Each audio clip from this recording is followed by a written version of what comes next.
Holiday-themed horror films are a staple at this point, so it's the most joyous time of year and everyone is merry and bright, right? Screw it! Let's have Santa Claus chop up some co-eds! No holiday is safe from getting the horror treatment. Christmas? Nah.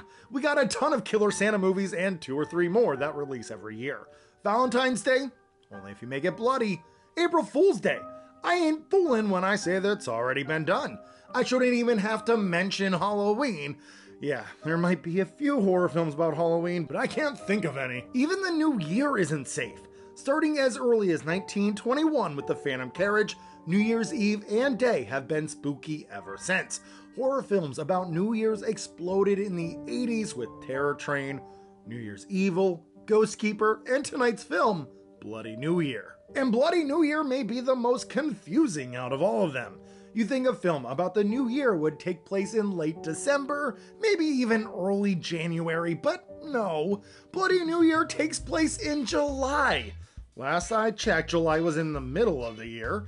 Maybe a horror film about the 4th of July could work in the middle of summer, but New Year's? I wonder how they'll work the new year into this one. Well, let's find out together. Welcome to the HellBound Horror Show.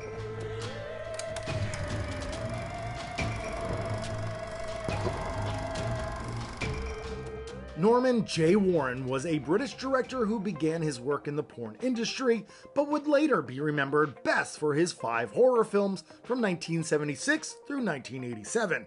Using his experience in the adult industry, he made exploitation films with plenty of nudity and even more blood.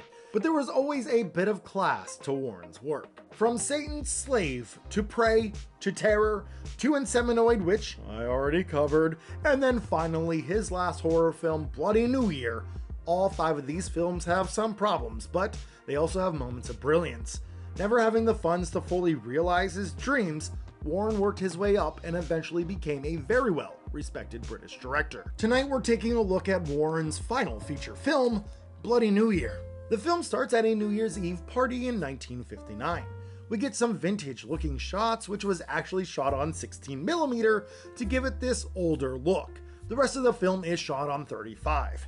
On her way out, a partygoer goes to check herself in the mirror, and we get this fantastic little sequence.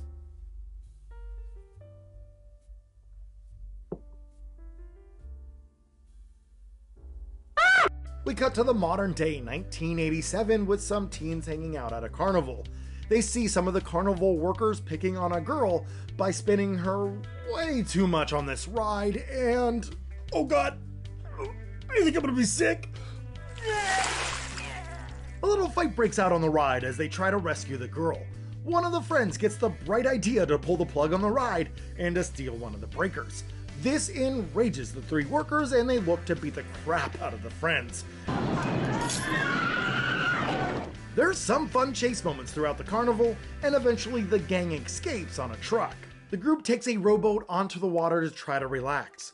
The girl who is rescued is an American, and one of the British boys tries to flirt with her, but by doing so, accidentally crashes the boat onto some rocks. The boat sinks and the gang has to swim to a nearby island. On the deserted island, they find the Overlook Hotel.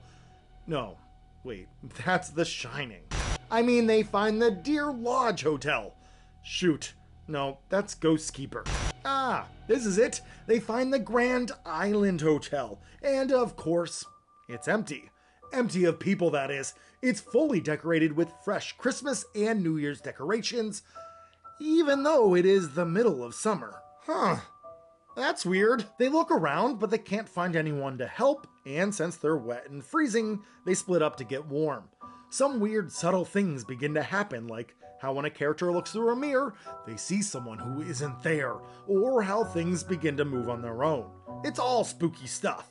Eventually, they do find clothes to change into, and a way to turn on the power. When the power is finally on, we get a news story on the television from 1959 about how an airplane with an experimental, time-altering device is set to take off on midnight.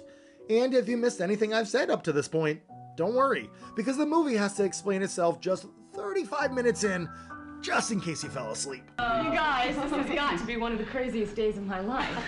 When we just met in the fun fair, we crashed up a perfectly innocent ghost train, and now we're stuck in a time warp. The gang stumbles upon a mini movie theater and they watch Fiend Without a Face, which is actually a really good little movie. One of the dudes goes back into the projector room and sees that it's real cool back there. Get it? Real cool? The next movie plays and one guy is trying to be funny but fails. It's like the action of this movie is leaping straight off the screen. No, literally, I'm serious.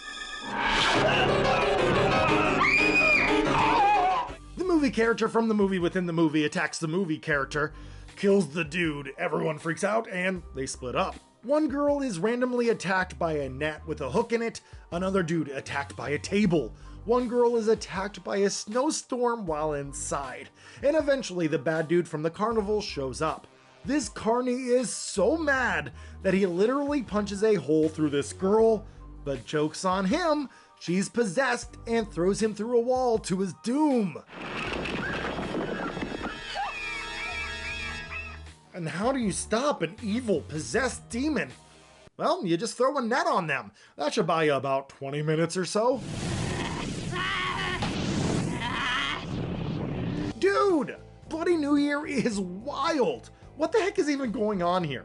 It even gets crazier from here, with a fun head-turning gag, the banister physically reaching out and grabbing this girl, cutting an arm off with the butt of a gun, the walls attacking, boat propeller to the face, and so much more.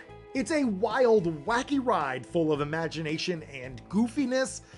It's particularly not a good movie though.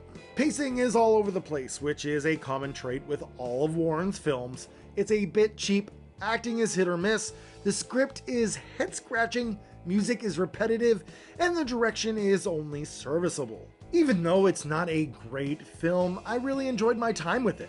It's a unique idea having the past and the present verging, and if this would ever get a remake, Mike Flanagan needs to take the helm. The film and story would excel with a master like Flanagan manning the ship.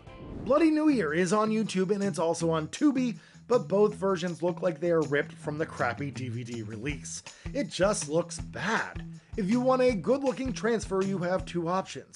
Bloody New Year's negatives are thought to be lost, but there is one surviving 35mm print that both transfers are taken from. Both Vinegar Syndrome and Indicator have released this film, and both transfers are almost identical. Normally, Vinegar Syndrome releases are unbeatable, but in this case, Indicator is the clear winner. The Vinegar Syndrome release is bare bones, only coming with a commentary. The Indicator release, on the other hand, has special features for days. Both Vinegar Syndrome and Indicator have released most of Warren's horror films, but Indicator has this beautiful loaded box set. There are so many special features on these discs, plus you get these nice lobby cards, a poster, and a 115-page booklet on Norman J. Warren's work. This set is a must-own. Bloody New Year won't be for everyone, and I'll admit that it's an awkward film. It's not a good movie, but it's also not a bad movie. It doesn't fall in the so bad it's good category either. It's a decent film. It's imaginative, but it fails to capture that imagination fully. Check it out if it looks like your cup of tea.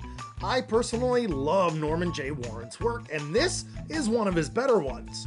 And that's all I have for tonight, so thank you so much for watching. I hope you all have a happy holiday and a bloody good new year. Ho ho ho, you made it to the end of the video. I'd love to know what your favorite holiday themed horror film is in the comments down below. I hope everyone has a happy holiday. Bye.